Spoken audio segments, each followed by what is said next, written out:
Hello दोस्तों, welcome to the paramedical study channel. तो आइए हम आज जानते हैं फार्माकोलॉजी के नए क्वेश्चन एंटी मलेरियल ड्रग्स के बारे में। ठीक, तो अब देख रहे हैं क्वेश्चन लिखा हुआ है, what is the anti malarial drugs, discuss the use of chloroquine. ठीक, ये आपका पूछा हुआ प्रीवियस ईयर का क्वेश्चन है। ठीक, ये आने की ज़्यादा संभावना है। ठीक, तो आप जो वीडियो पर नए हो तब तक ज़रूर सब्सक्राइब कर लीजिएगा और लाइक कर दीजिएगा। ठीक, अपने फ्रेंड्स के साथ जरूर शेयर कीजिएगा। चलिए तो देखते हैं आज एंटी मलेरिया ड्रग्स के बारे में। सबसे पहले तो जानते हैं एंटी मलेरिया ड्रग्स क्या होता है। ठीक, तो बोलता है एंटी मलेरियल्स मेडिकेटेड और simply anti malarials are the types of anti parasitic chemical agent. ये क्या होता है, एंटी मलेरियल मेडिकेशन और सिंपली एंटी मलेरिया ड्रग्स, ये क्या होता है, एक तरह का एंटी पैरासाइटिक केमिकल एजेंट होता है। केमिकल एजेंट होता है। ठीक, केमिकल एजेंट होता है जो ऑब्टेन होता है नेचुरली डेरिवेटेड। ये नेचुरली डेरिवेटेड बनाया जाता है, प्राकृतिक रूप से बनाया जाता है, प्राकृतिक सोर्स से। ठीक, एक केमिकल। ठीक, that can use to treat और टू प्रिवेंट मलेरिया। इसका क्या किया जाता है, मलेरिया के निदान में इसका यूज किया जाता है, मलेरिया के उपचार में इसका यूज किया जाता है। ठीक, एंटी मलेरियल ड्रग्स। तो हमको यहाँ से यह समझ में आया एंटी मलेरियल ड्रग्स क्या होता है, मलेरिया के रोगी को दिया जाता है, मलेरिया के निदान में दिया जाता है। मलेरिया को मतलब उसको मलेरिया को ख़त्म करने के लिए टेबलेट दिए या दवाई का यूज किया जाता है। ठीक है, एंटी मलेरिया ड्रग। तो सबसे पहले तो उसके बाद पूछेगा इसमें, जैसे इसमें पूछेगा कौन कौन से एंटी मलेरिया ड्रग्स होते हैं। ठीक, तो इसके बारे में देख लेते हैं। Name of anti malaria drugs. ठीक, तो क्लोरोक्विन आ गया फर्स्ट, उसके बाद ओटोबाक्यूनोन, उसके बाद उसी को बोला था पोराजी क्यूनाइल, मलेरिया रोन। ठीक, उसके बाद डेक्सो साइक्लिन, उसके बाद मेल्फ्लोक्यूनिन, उसके बाद पेरीमेक्यूनिन और उसके बाद टेफ्नोक्यूनिन। देखिए क्यूनिन से याद रखना, ये मलेरिया का ड्रग है, याद करने की। क्यूनिन सब क्यूनिन ये सब सारे क्या है, मलेरिया ड्रग्स होता है। ठीक, तो उसके बाद इसके पूछा गया इस क्वेश्चन में, देख सकते हैं इस क्वेश्चन में, discuss the use of chloroquine. तो क्लोरोक्विन का यूज के बारे में बताना है। ठीक, जो उसके बारे में लिखना है। तो चलिए हम देखते हैं आज क्लोरोक्विन का यूज क्या होता है। यूज ऑफ क्लोरोक्विन, एक बात तो यहाँ से क्लियर हो गया, क्लोरोक्विन क्या है, एंटी मलेरिया ड्रग। तो इसका यूज किस में करेंगे, मलेरिया में। तो देखते हैं मलेरिया में क्या यूज होता है क्लोरोक्विन। तो लिखा है chloroquine phosphate is a class of drug.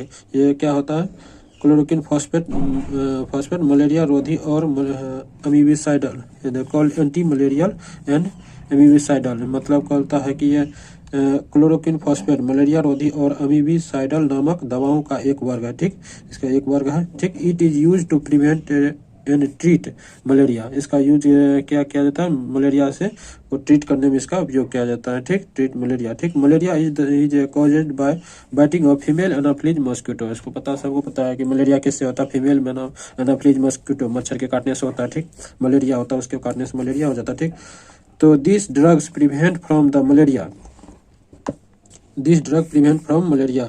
इसके दवाओं का से मलेरिया का क्या होता है, उपचार किया जाता है। ठीक, this the malaria parasites live in the body tissue. हमारा मलेरिया पैरासाइट हमारे बॉडी टिश्यू जैसे हो गया रेड ब्लड सेल आरबीसी बोला जाता है। देखिए रेड ब्लड सेल्स आरबीसी, उसके बाद tissue such as red blood cell and liver, दोनों को क्या करता है, दोनों में पाए जाते हैं मलेरिया। जिसको मलेरिया हो जाता है, मलेरिया उस समय किसमें रेड ब्लड सेल को, हमारे रेड ब्लड सेल को क्षति पहुंचाता है। आरबीसी को, आरबीसी में क्या करता है, जमा हो जाता है, उसको खाता है हिम को, और क्या करता है, उसको फाड़ देता है, आरबीसी फटता है, आरबीसी टूटता है। तो इससे एक तरह का जहर निकलता है, जिसको बोला जाता है टॉक्सिक सब्सटेंस होता है।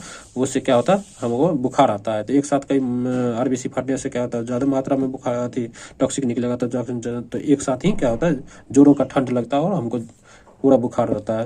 तो इसलिए मलेरिया में क्या होता है, जो कभी बुखार आता है जोड़ का, तो कभी मतलब नॉर्मल हो जाता है, फिर बुखार आता है, नॉर्मल हो जाता है, और जितना भी जोड़ होते हैं वहाँ क्या होता है, दर्द होता है। क्यों, तो क्योंकि आरबीसी का फॉर्मेशन होता है रेड ब्लड सेल, तो वहाँ से क्या होता है, ज़्यादा मात्रा में आरबीसी का फॉर्मेशन हो लेता है। और लीवर में क्या होता है, आरबीसी का डिपोजिशन होता है, स्प्लीन में होता है आरबीसी का डिपोजिशन, आरबीसी का कब्रिस्तान स्प्लीन को बढ़ा जाता है। तो इसलिए लीवर और स्प्लीन का साइज बढ़ भी जाता है मलेरिया में। ठीक, तो आप देखते हैं हम मलेरिया आखिर फीमेल मेनाफ्लीज मस्कीटो से क्यों होता है। ठीक, तो हम जानते हैं इसके बारे में। देखिए फीमेल मेनाफ्लीज मस्कीटो के लार ग्रंथि में क्या पाया जाता है, उस गंदा जल पे बैठता है, और गंदा जल में क्या होता है, प्रोटोजोआ एक प्रोटिस्टा क्लास का होता है प्रोटोजोआ। ठीक, प्रोटिस्टा क्लास का प्रोटोजोआ होता है, उसमें क्या होता है, वो प्रोटोजोआ गंदगी जल में पाया जाता है प्रोटोजोआ, और प्रोटोजोआ गंदगी जल में पाया जाता है तो वहाँ से क्या होता है, मच्छर के फीमेल में एनाफिलीज मच्छर जो उस गंदे जल में, तो उसमें क्या होता है, उसके लार ग्रंथि में आ जाता है, और लार ग्रंथि में आने के बाद क्या करता है वो जब बाइट करता है फीमेल को एनाफिलीज मच्छर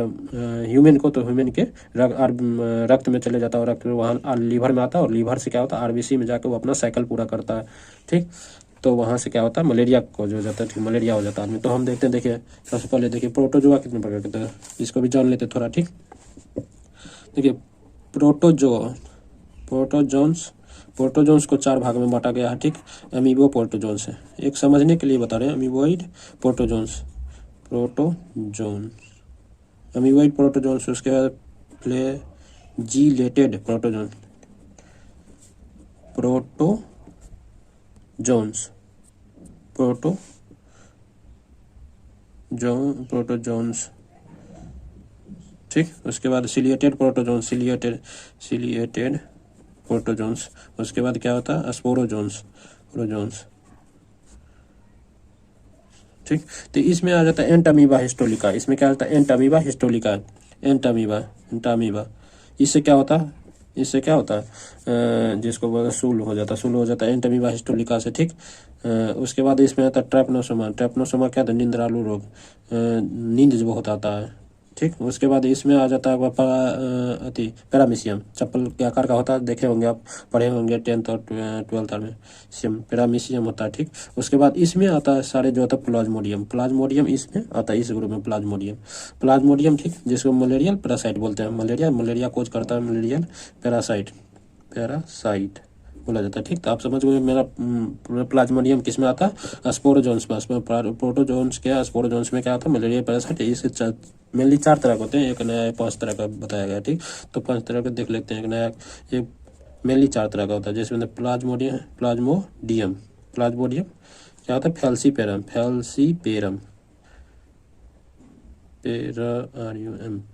ठीक, उसके बाद फिर होता है प्लाज्मोडियम मलेरियल, प्लाज्मोडियम वाइवैक्स। ठीक, प्लाज्मोडियम वाइवैक्स दिख रहा है आपको, प्लाज्मोडियम वाइवैक्स हो गया। उसके बाद हो गया एक और होता है प्लाज्मोडियम ओवेली। ये मेनली 4 तरह का होता है Plasmodium falciparum, Plasmodium malarial, Plasmodium vivax और प्लाज्मोडियम ओवेली। एक नया आ गया है जो प्लाज्मोडियम, इसको बोलते हैं प्लाज्मोडियम नोवेलिसिया। प्लाज्मोडियम नोवेलिसिया। तो ये आपका 5 तरह के देख सकते हैं। ठीक, आपको समझ में आ गया। प्रोटोजोआ कितने प्रोटिस्टा क्लास में आता है प्रोटोजोआ। ठीक, अमीबो प्रोटोजोआ, फ्लैजिलेटेड प्रोटोजोआ जिसमें फ्लैजिला पाया जाता है। ठीक, अमीबोइड में अमीबा के जैसा होता है। ठीक, सिलिएटेड में सिलिया पाया जाता है, इसमें स्पोरोजोइड स्पोर के जैसा होता है। ठीक, स्पोरोजोइड प्रोटोजोआ। ठीक, एंटामीबा हिस्टोलिका इसमें आता है, इसमें क्या आता है अतिसार पेचिस जिसको बोलते हैं सुलभाई। ठीक, उसके बाद ट्रेपनोसोमा निंद्रालु रोग होता है, उसके बाद सिलिएटेड प्रोटोजोआ पैरामीशियम होता है। ठीक, उसके बाद होता है प्रोटोजोन्स में आता है, स्पोरोजोन्स में आता है प्लाज्मोडियम कौन सा मलेरिया पैरासाइट बोलता है इसको, मलेरिया कोज करता है। कौन सा Plasmodium falciparum, Plasmodium malaria, Plasmodium vivax, Plasmodium ओवेली और प्लाज्मोडियम नोवेलिस। देख सकते हैं 5 तरह के। तो आपको समझ में आ गया। ठीक, एंटामीबा एंटी मलेरियल ड्रग्स के बारे में। ठीक, तो आप देख सकते हैं आपका एंटी मलेरियल ड्रग्स का और इसका नोट्स। तो एग्जाम में यहाँ तक इम्पोर्टेंट है, यहाँ तक लिख सकते हैं, ज़्यादा लिखना है 20 मिनट, ये भी लिख सकते हैं, आप दर्शा सकते हैं। तो ठीक, तो आपको वीडियो अच्छी लगी होंगे तो ज़रूर लाइक कर दिया, सब्सक्राइब कर दिया और शेयर जरूर कीजिएगा अपने फ्रेंड्स के साथ। तब तक बाय, धन्यवाद।